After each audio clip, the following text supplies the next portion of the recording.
Hey friends, it's me, Julie, and I have a super fun stamp set for you. So you may recall that last December, I worked on a bunch of reduction prints for Carve December, my annual printmaking extravaganza in December. And KP, who is the owner of Art Foamies, saw these reduction prints, which are basically made in layers.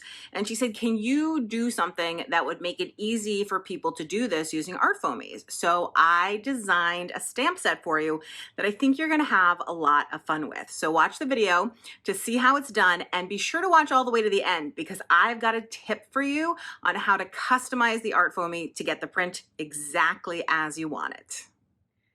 So this stamp set comes just like this with 4 pieces, and they kind of jigsaw together. Now it doesn't line up perfectly, and that's fine. That's not the look we're going for, but essentially the image you can get is something like this or like this, depending on which stamps you use and in what combination. But it has this really nice white line through it, if I do say so myself, that really helps you to see the image away from the background. So for this, I'm going to be using VersaFine Clair ink pads. These are pigment ink pads, and they're just really easy to use and nice, bright, vibrant colors. The stamps are 4x6, so I've cut my paper for like the front of a card or something to slightly smaller than 5x7. So because I come from a more traditional printmaking background, I have just taped out where I want my paper to go, but there's literally no reason to do it other than that's how I'm used to doing it. So I did that. Now, what you want to do is you want to pick which of these 2 large stamps you want to use. You could use both of them. This is essentially kind of your big keystone stamp because it's what making sure all the others sort of basically line up. So I think that I'm going to use this one as my keystone stamp, and I'm going to go ahead and ink it up. So I'm going to take my ink pad and simply press it, and you can see how I can actually see the ink on the foam stamp. So once I'm happy with how I've inked it up, then I'm just going to grab it, carefully center it in my paper-ish. Everything with me is ish. And then I just want to apply firm pressure with my hand. I'm not like jumping up and down to press it as hard as humanly possible. I'm simply pushing enough to transfer that ink. And there you go, beautiful impression. Foam stamps really work beautifully with pigment inks. So then I can choose what other stamps I want to use with it, because you could use 3 stamps, you could use 2 stamps, you can use 4 as well. I think that I am going to go with these 2 other pieces. Now you'll notice that these are missing, they don't have the full block. So what I'm going to do, imagine this were flipped over, but essentially I'm lining the block part up with the bottom. And when I stamp this one, I'm lining the block part up with the top of the yellow area that I've previously stamped. Okay, so I'm going to go ahead and put down some ink on here. And then I'm lining the top part up. You probably have a better view than I do because the camera is actually blocking me from looking directly down onto the surface. And I'm going to push. Now, one note about the stem. This you just need to tap very lightly. Don't push super hard or you'll get a little bit of an impression of the surround. But you see how nicely that sits right inside there because you have the dots get there, and you're getting that beautiful offset printing in the dots too, which I really like. Okay, so now we could leave it like this. Like, this is gorgeous and would be totally fine. But I also would like to get some of those flowers colored. So I'm going to use this pink.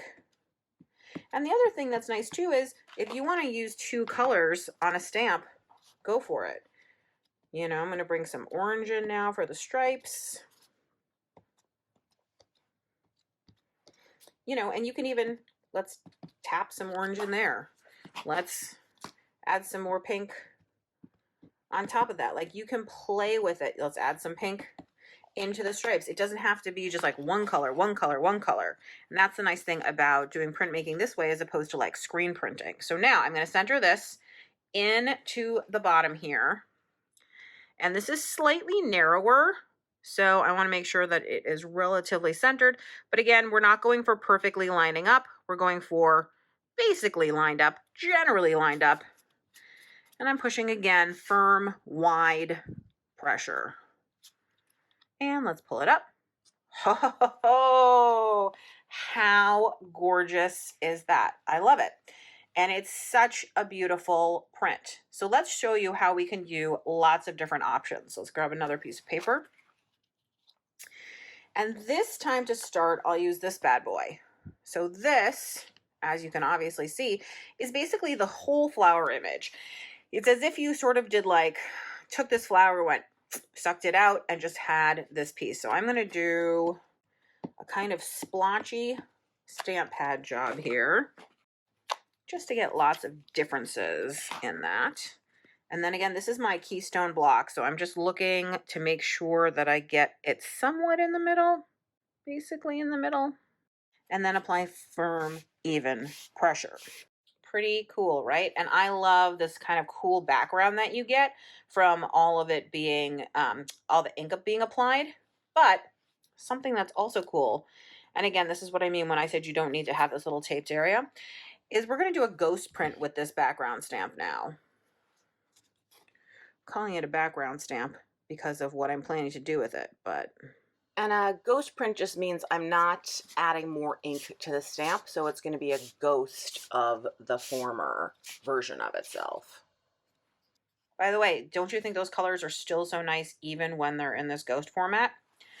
So when it is ghosted like this, it's a lot easier to stamp over it because these colors are translucent, which means you can see through them slightly. So you'll see a little bit when I stamp what I mean. So first I'm going to go over the ghost version. And you can see here how that red has absolutely no trouble going over anything. So let's try it again over here, and I think we'll have a little bit more visual confusion. Which is one reason if you're using this big stamp, this one, you might consider doing it in a very light color as opposed to something where I use some really dark colors. Now, if you used paint instead of stamping ink, you wouldn't have this issue. This is purely because we're using translucent inks. There you go. It's not ugly or anything. It's just, it's such a different effect, right? This is much, much darker, but still cool.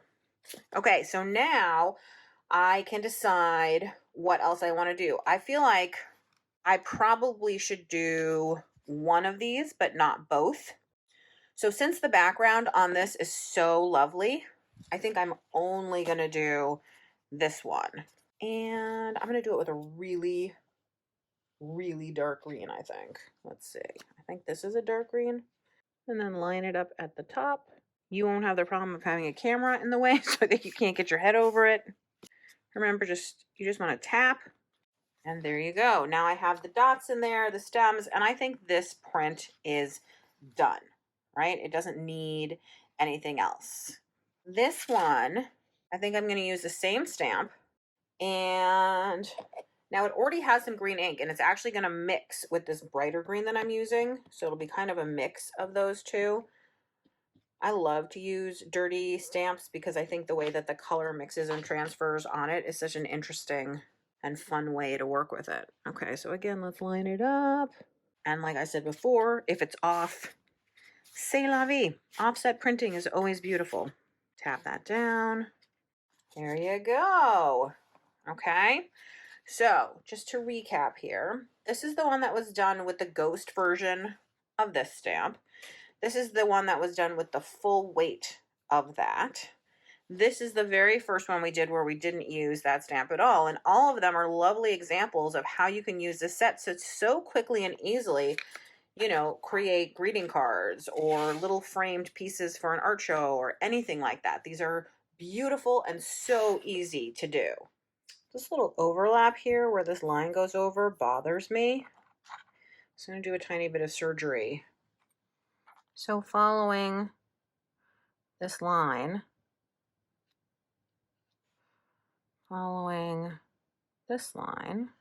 So I'm using a very sharp craft knife and I'm cutting around the piece. I'm not cutting all the way through the stamp. I just want to remove that little tiny top layer. So you can see now I'm trying to sort of gently slice scalpel underneath just to get that tiny little piece off. Just cut out the little piece of foam that was right there that was bugging me, because I want there to be a white outline that goes all the way around, and that was kind of interfering with it. So let's see if I've totally messed up my stamp forever and ever and ever, shall we? So I'm going to do the same thing that you saw me do previously in the video, where I'm simply going to stamp each of the 3 layers. We will save the one that I did some surgery on for last. The video that you saw first was recorded after I had done this surgery, so you've actually already seen how this works. Boom. I like it so much better now that the line doesn't come through the bottom. I hope you enjoyed this video and that you will give this stamp set a try. I'm thinking of making my holiday cards using this stamp set this year, so I just got to figure out what color scheme I want to go with, but I think it'll be really easy to do it kind of factory style, you know, where you just stamp, you lay them all out and sort of stamp each layer at a time, and then boom, all done. Anyway, let me know what you think you would use this stamp set for. I'd love to hear about it. And if you want more great content, I hope you'll sign up for my free Friday newsletter. It comes to your email inbox and it always has tips, quotes, ideas, classes I'm teaching, all of that good stuff. And you can find it on my website at juliebalzer.com.